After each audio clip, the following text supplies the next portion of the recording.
First contact. Ambassador Vera stood before the massive observation window of the Araxian science vessel, her iridescent scales shifting colors with barely contained anxiety. The holographic display before her showed detailed readings from a planet that, by all reasonable measures, should not harbor intelligent life. Yet it did. Earth. Her four-fingered hand traced the outline of the blue planet's continents as she reviewed the latest reports. The planet's magnetic field was so strong it should have made complex life impossible. Its gravity would crush most sentient species.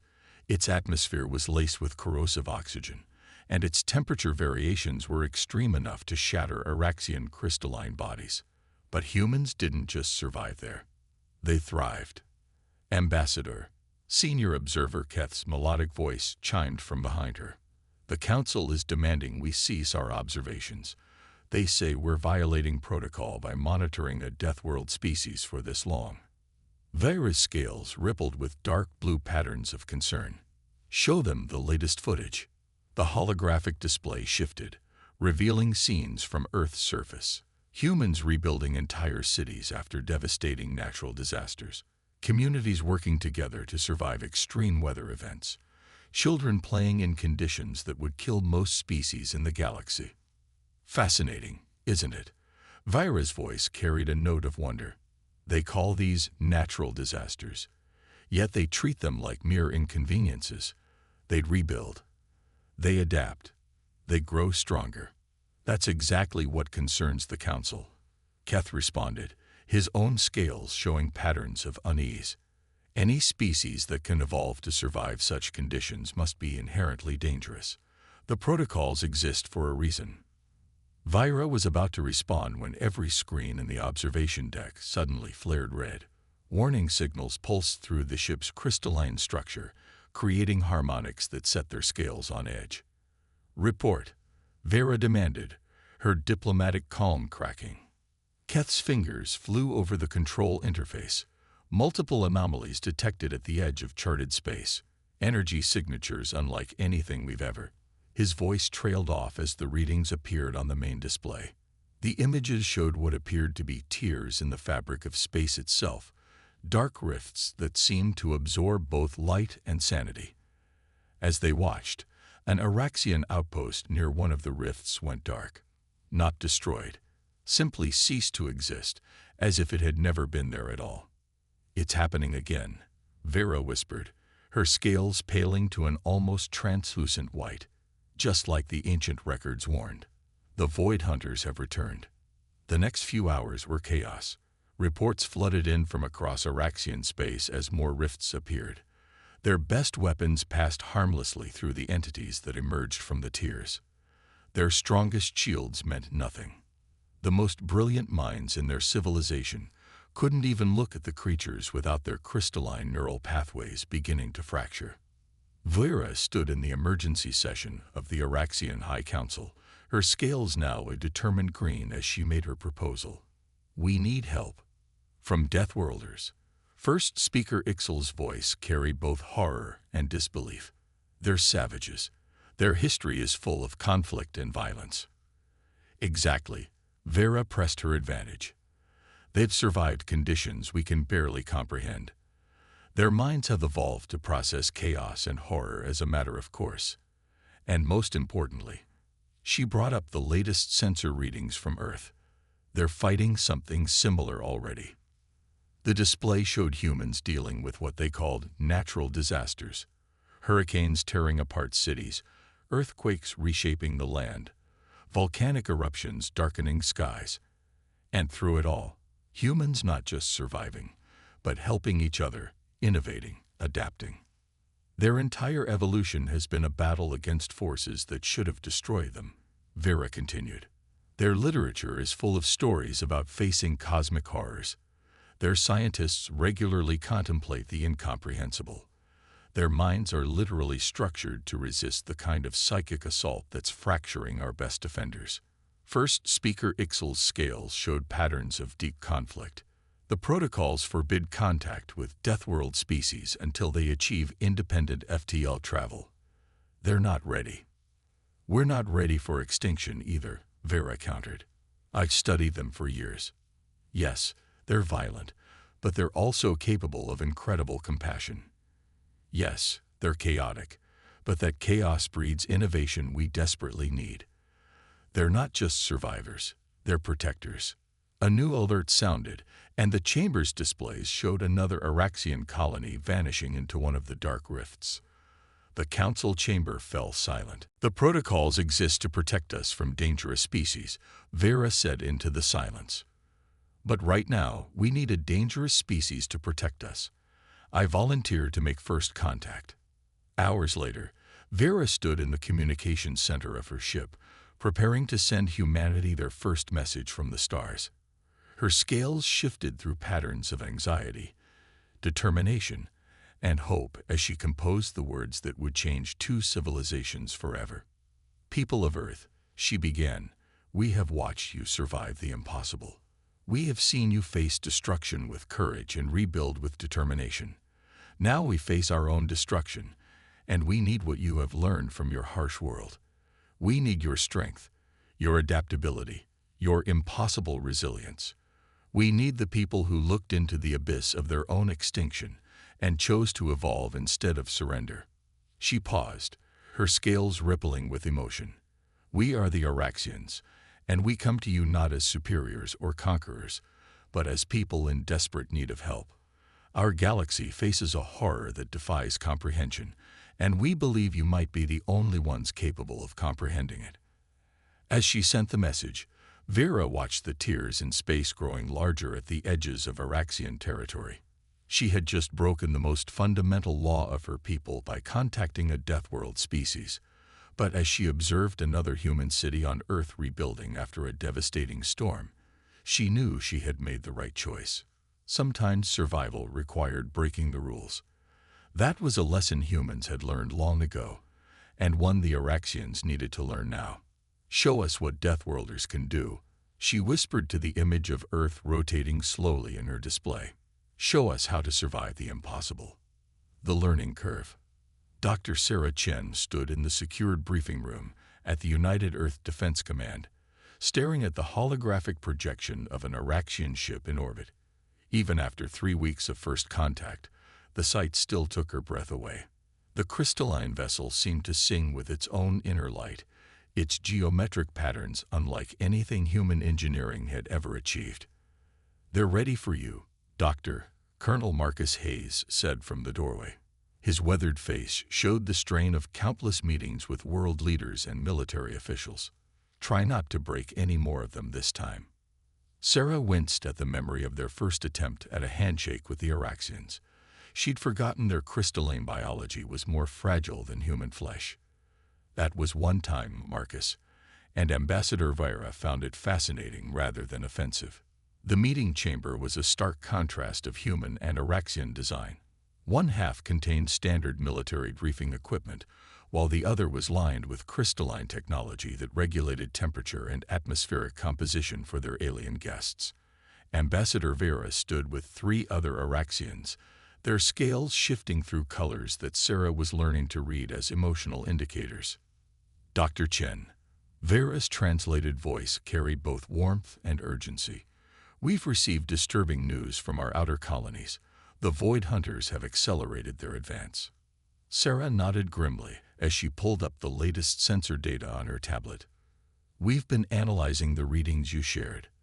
The spatial distortions they create share similarities with what we call quantum decoherence, but on a macro scale. It's like they're unraveling the very fabric of reality. Which is precisely why we need your help.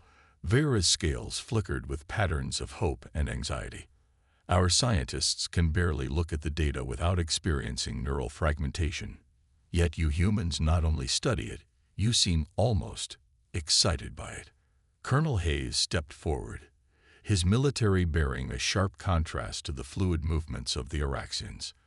That's because humanity has been preparing for something like this for generations, even if we didn't know it. Every horror story, every disaster we've survived, every challenge we've overcome, they've all trained us to face the impossible. One of the other Araxians, Science Director Keth, moved closer to the holographic display. His scales showed patterns of confusion. We've observed your entertainment media. You create simulations of horror and destruction for pleasure. Sarah couldn't help but smile. Not exactly for pleasure. Think of it as mental training. We take the incomprehensible and make it comprehensible. We imagine the worst so we can prepare for it. The meeting was interrupted by a high-pitched tone that made the Araxian scales ripple with distress. Another monitoring station had gone dark, closer to their core worlds this time. The Void Hunters were learning, adapting their attack patterns. "Show them," Vera said suddenly, her scales shifting to a determined green. The other Araxians reacted with patterns of shock, but she continued. "Show them what happened to our defenders." The holographic display changed, showing footage that made Sarah's scientific mind race with possibilities. Araxian warriors, their crystalline bodies glowing with energy, faced floating tears in space. As they watched, dark tendrils emerged from the rifts, carrying with them geometries that shouldn't exist. The Araxian defenders' bodies began to crack, their crystalline neural pathways shattering as their minds tried to process what they were seeing. But Sarah wasn't horrified. She was analyzing. "Your biology," she said, fingers flying over her tablet. "Your crystalline structure is too ordered, too perfect. These entities seem to generate fields of pure chaos, patterns that violate the basic laws of physics. Your minds literally can't process the contradictions without breaking.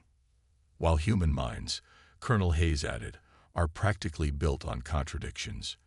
We dream, we imagine, we believe impossible things before breakfast. Hell, we seek out things that challenge our understanding of reality." Virus scales showed a pattern Sarah hadn't seen before, something between hope and revelation. That's why you survive on your death world. Your biology, your minds, they've evolved to process chaos and contradiction as normal. "More than that," Sarah said, excitement building in her voice.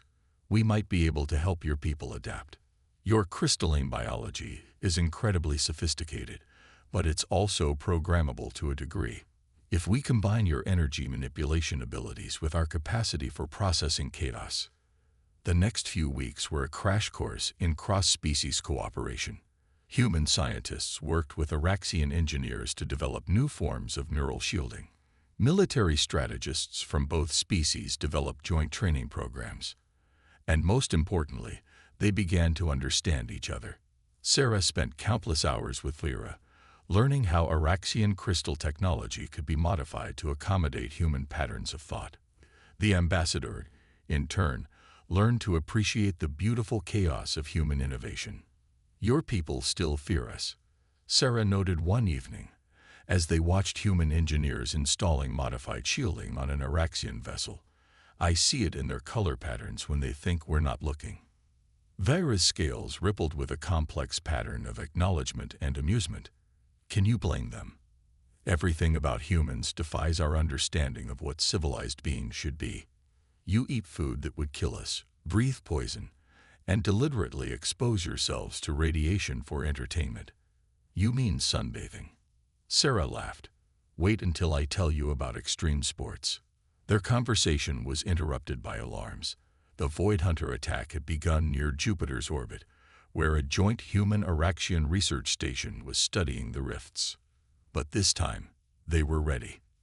The modified station's shields held against the reality warping effects. Human observers were able to maintain their sanity while studying the entities directly. And most surprisingly, the Araxian crew members, protected by human-designed neural dampeners, found they could look upon the horror without their minds shattering. As they watched the successful defense, Vera's scales shifted to a color Sarah had never seen before. "What is that pattern?" she asked. "We don't have a word for it in our language," Vera replied. "It's a new emotion, one we've learned from humans. You might call it defiant hope." The battle for survival was far from over, but something fundamental had changed. The Araxians were learning to bend without breaking, to find strength in imperfection. And humans were discovering that their greatest weakness, their chaotic, contradictory nature, might be their greatest gift to the galaxy. ready to show them what Deathworlders and Crystal Singers can do together. Sarah asked, using the nickname human crews had given their Araxian allies. Vera's scales rippled with that new color of defiant hope, ready to rewrite the laws of both physics and protocol. The real test was just beginning. The first wave. The bridge of the UES Hyperion hummed with tension as Captain Michel Rodriguez watched the tactical display. The joint human-Araxian fleet held position near Saturn's rings, waiting. The vast crystalline forms of Araxian vessels glittered alongside the more utilitarian human warships, their combined forces representing the largest military gathering in Earth's solar system. Multiple quantum distortions detected, Lieutenant Park announced from his sensor station. They're bigger than anything we've seen before. Steady, Michelle commanded, her dark eyes fixed on the display. Remember your training. Fear is the mind killer. The quote from an old science fiction novel had become something of a mantra among human crews. Ambassador Vera's crystalline form shimmered beside her, scales shifting through patterns of anticipation. The Araxian leader had insisted on being present for humanity's first major engagement with the Void Hunters. The neural dampeners are functioning at optimal levels, she reported. Our crews are ready. The space before them began to tear. It started as a pinpoint of absolute darkness, a spot where stars simply ceased to exist. Then it grew, expanding into a rift that seemed to swallow light itself. The sensors screamed as reality began to unravel around the tier. All ships, combat positions, Michelle ordered. Execute Formation Delta. Let's show these cosmic horrors what happens when they pick a fight with Earth and her allies. The fleet moved with practiced precision. Human ships took forward positions, their crews' natural resistance to reality distortions making them ideal for first contact. Araxian vessels formed a second layer, their crystal technology ready to amplify and focus human determination into weaponized form. The first Void Hunter emerged from the rift. Sarah Chen, watching from her station in the science lab, felt her breath catch. The entity defied description. A mass of geometries that shouldn't exist, trailing tendrils of pure wrongness that made her eyes hurt to look at. But unlike the Araxians, her mind didn't shatter at the sight. Instead, it began categorizing, analyzing, looking for patterns in the chaos. Primary target acquired. Lieutenant Park's voice remained steady. Reading 5 more rifts forming. They're trying to surround us. Michelle smiled grimly. Just like the simulations. Initiate Protocol Prometheus. The human ships opened fire first, not with traditional weapons but with focused beams of controlled chaos, a technology born from the merger of human theoretical physics and Araxian crystal engineering. The beams struck the Void Hunter, and for the first time in recorded history, the entity reacted with something that might have been pain. Energy transfer successful, Vera reported, her scales flickering with excitement. The crystal matrices are absorbing and redirecting the dimensional distortions. But the Void Hunters were learning, adapting. More emerged from the growing rifts, their impossible forms shifting and changing as they analyzed the fleet's defenses. A tendril of pure wrongness lashed out, striking one of the human destroyers. The ship's hull remained intact, but several crew members screamed as their minds were assaulted by visions of realities that shouldn't exist. Nullifier teams to Deck 4, Michelle ordered. Dr. Chen, we need those pattern analytics now. Sarah's fingers flew over her console as she processed the sensor data. The human-designed computers, specifically built to handle contradictory information, were identifying patterns in the Void Hunters' attacks. They're not random, she realized. The chaos has structure. Captain, they're using our own nightmares against us. Michelle processed this information with the speed of a veteran commander. All ships switched to pattern echo. Let's give them something new to fear. The fleet's formation shifted, human and Araxian vessels moving in perfect synchronization. The crystalline ships began to pulse with energy, their faceted surfaces catching and amplifying the light from their human allies' chaos beams. The combined effect created a lattice of controlled destruction that trapped the nearest Void Hunter. Direct hit, Park reported. The entity's coherence is destabilizing. But victory came with a price. 2 human ships had gone dark, their crews trapped in psychic battles with horrors beyond comprehension. An Araxian cruiser, its crystal structure compromised by a direct hit, shattered into a million glittering fragments. "They're targeting our command and control systems," Vera observed, her scales showing patterns of both concern and calculation. "They recognize our cooperation as a threat." "Then let's show them why," Michelle responded. "All ships execute maneuver thesis." What followed was a dance of light and shadow, order and chaos.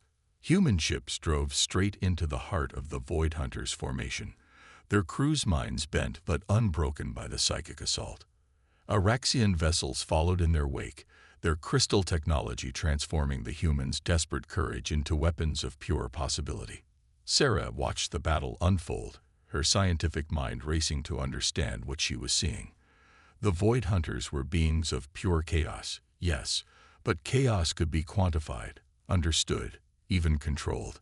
Every horror humanity had imagined, every disaster they'd survived, had prepared them for this moment. "Pattern match confirmed," she announced suddenly. "Captain, they're not just using our nightmares, they're feeding on them. The more we fear them, the stronger they become." Michelle's eyes lit up with understanding. "Then let's give them something else to chew on. All ships, switch to full-spectrum emotional broadcast. Show them everything we are." The human crews, trained for this moment, opened their minds fully. Not just their fears, but their hopes, their dreams, their love and determination, and fierce joy in survival. The Araxian ships caught these emotions, their crystal matrices transforming them into pure energy. The nearest Void Hunter recoiled as if struck. Its impossible geometry began to fluctuate, unable to process the complexity of human emotion, amplified through Araxian crystal tech. For the first time, the entity showed signs of confusion, even fear. "Push the advantage," Michelle ordered. "All ships, focus fire on the primary rift." The combined fleet struck as one. Human chaos beams, enhanced by Araxian crystals, tore into the fabric of the rift itself.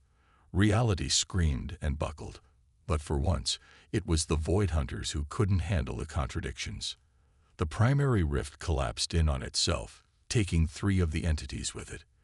The others, displaying tactical reasoning that was both encouraging and terrifying, retreated through their own rifts, which sealed behind them. Silence fell over the battlefield. The space around Saturn's rings was littered with debris, both human and Araxian. But they had held. They had fought the impossible, and they had won. "Damage report," Michelle called out, already focusing on the cost of their victory.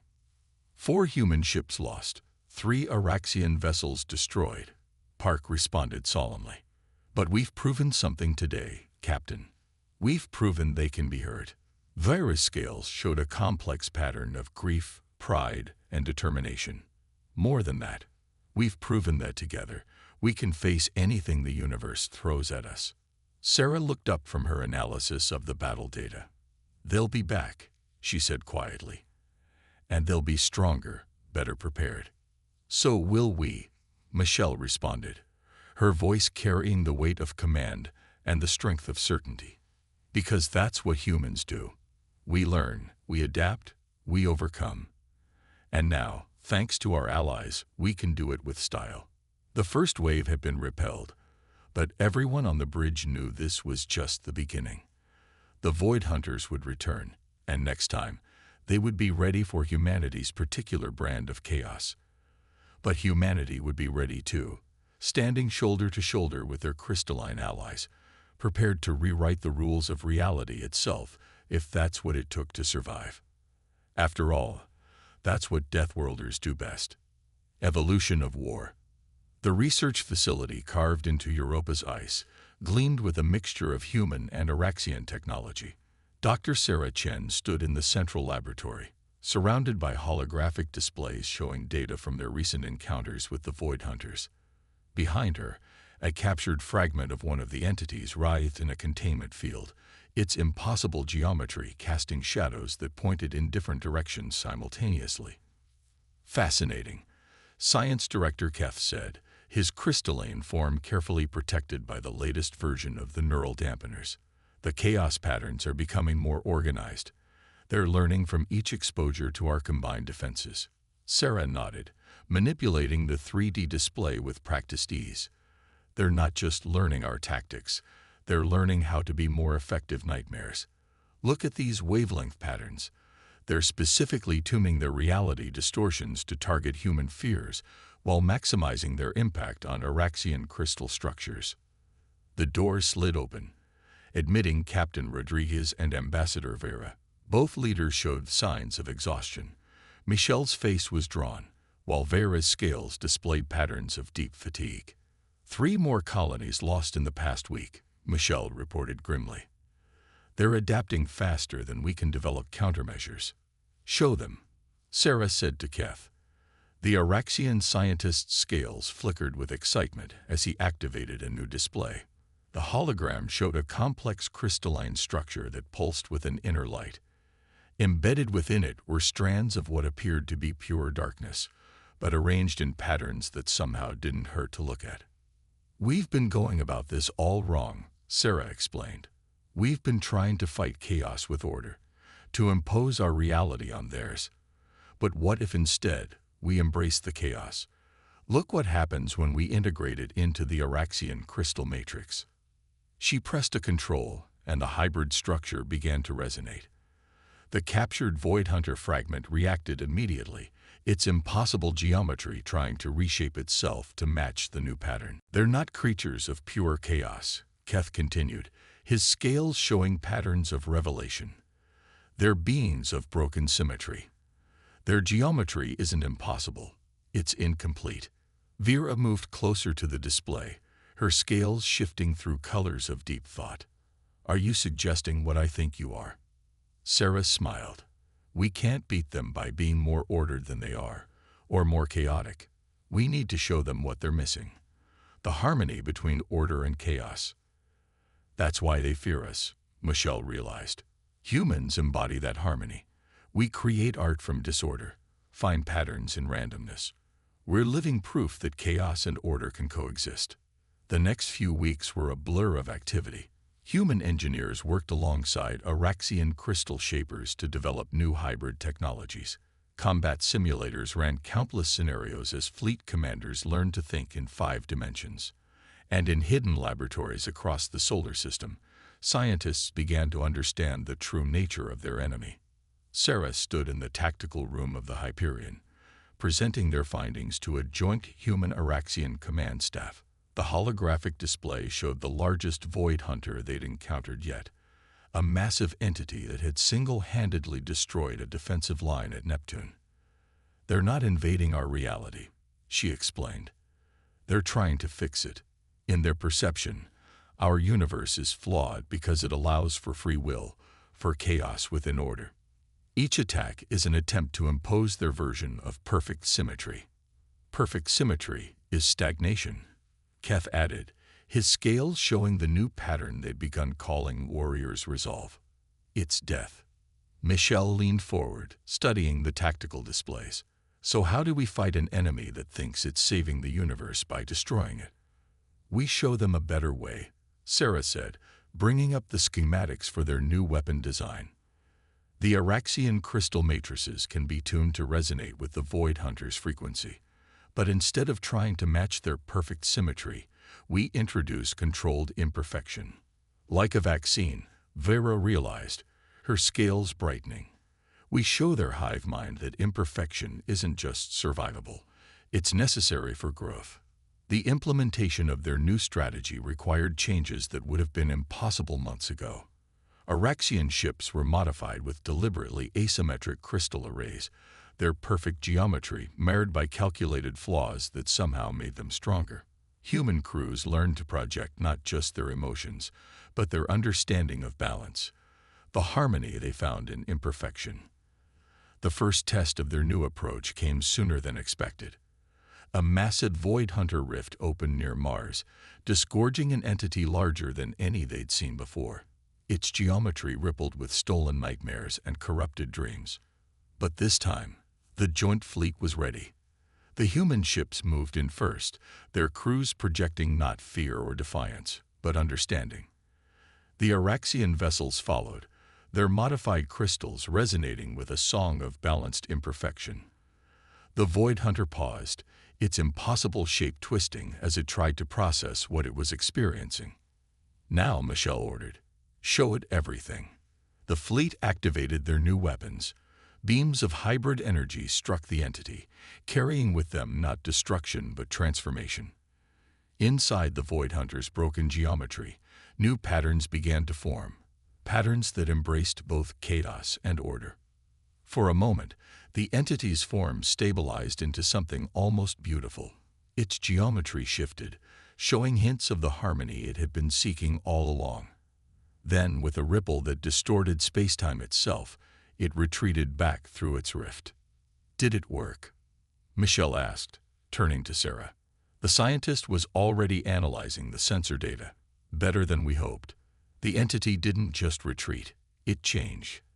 And given their hive mind nature, the others will change too," Vera finished, her scales showing patterns of cautious optimism.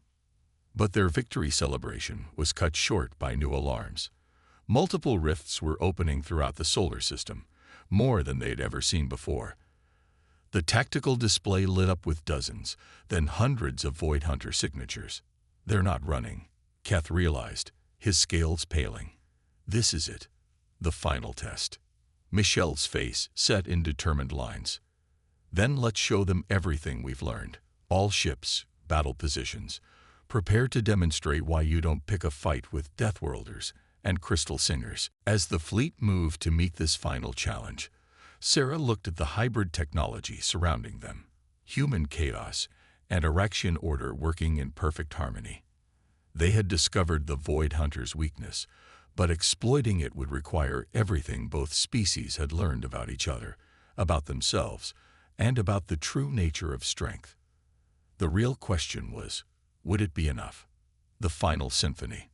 The space around Mars blazed with impossible light as reality itself seemed to tear apart. Hundreds of Void Hunter rifts had opened, creating a web of darkness that threatened to engulf the solar system.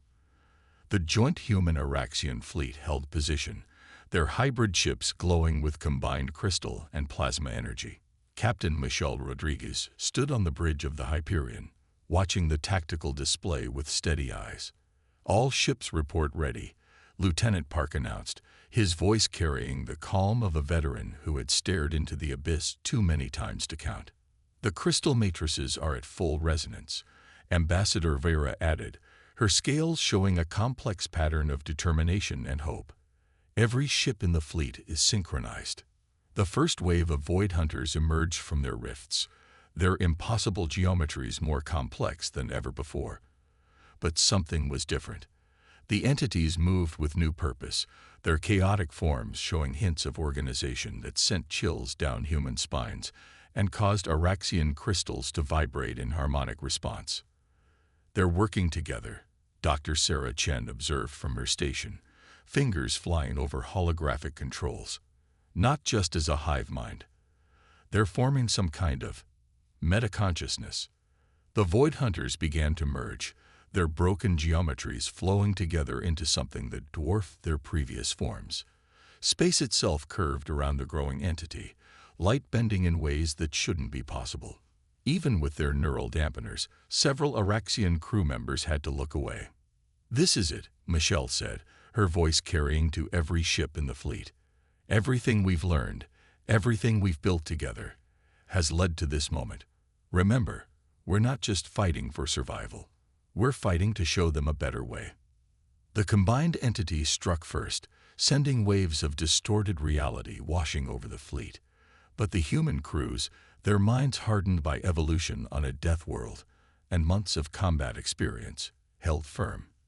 The Araxian crystal ships, their perfect symmetry now deliberately flawed in calculated ways, absorbed and redirected the chaos.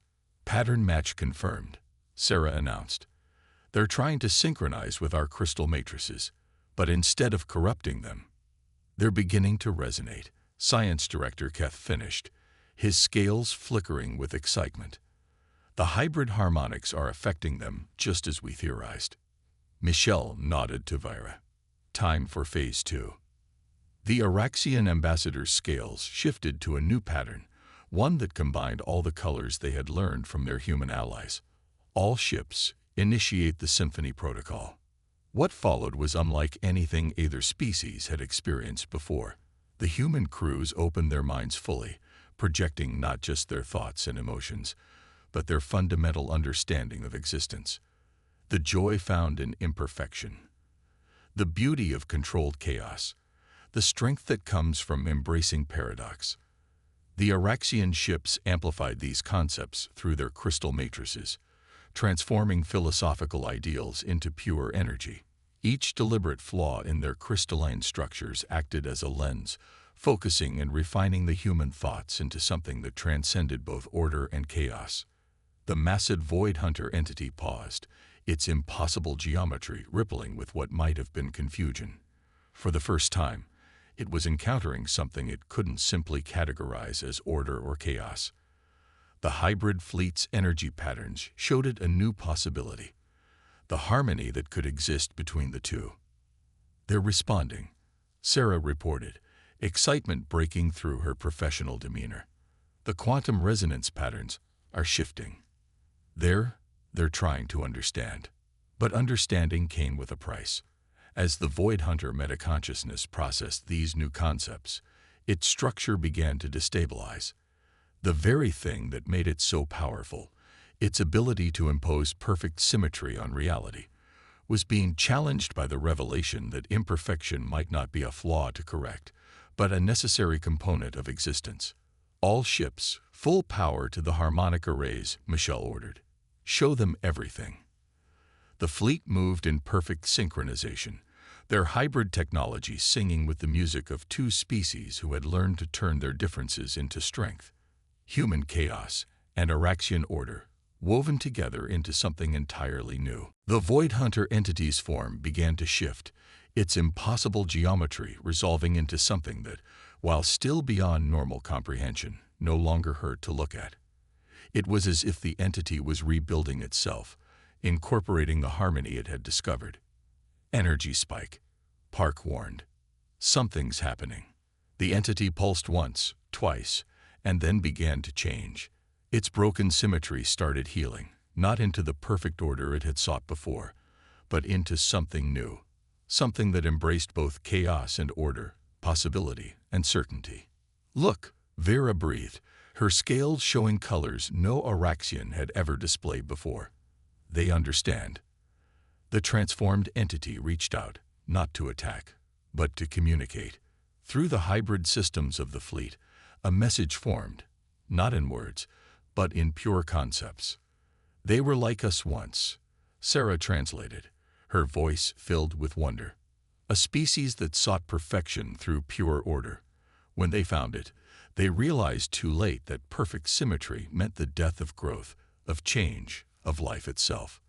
They've been trying to save the universe by making it perfect, not realizing that imperfection is what makes life possible," Michelle finished. The entity pulsed again, and all across the solar system, the rifts began to close. But they didn't seal with the violent collapse of before. Instead, they healed, reality smoothly knitting itself back together. The transformed Void Hunter consciousness remained, its new form a testament to the possibility of change.